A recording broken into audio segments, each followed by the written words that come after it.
Well, what could you change? So the interesting thing is obviously that we always attribute our lack of success to factors that are not, like in our lives. If only I had X, Y, and Z, I wouldn't be in this situation.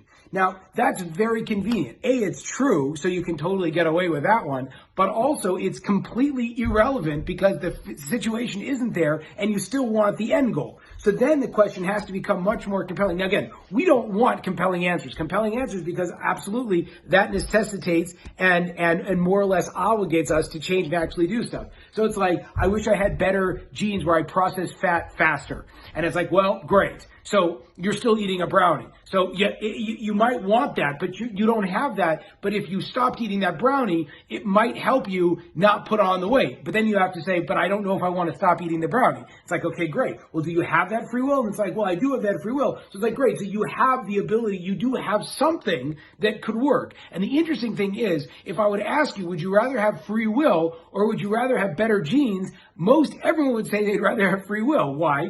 Because free will has other proper, good applications and being able to have better metabolism, so to speak, right? That only works in one area. So it's a great analogy for a lot of different things in our lives. We do have core skills that make us who we are and give us the potential to be successful in any of the things that we want.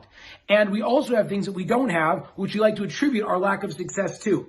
But if you weigh it, the factors that you have, which you do have intrinsically, you would never want to give that up because that would allow you to be successful in so many other ways in just the one area that you want. Let's say you're a great listener, or let's say you care about other people. And it's like, well, I wish I was just born with a huge inheritance, or I had someone that gave me a step into my business and I could just take off and run. And it's like, well, okay, great, but you don't have that. But you're a good listener, right? Would you rather have someone that had, a clear path to business, or would you rather be a good listener? And you think to yourself, you're like, well, it'd be really easy if I had, I had a clear path to business, which I don't have. So it's kind of irrelevant to be upset that I don't have that, right?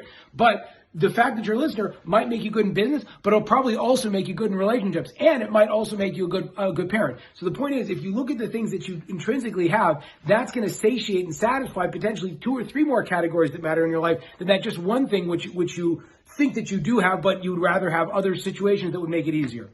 A little esoteric, but hopefully you get the message there. Be happy with what you have and figure out how to use it properly.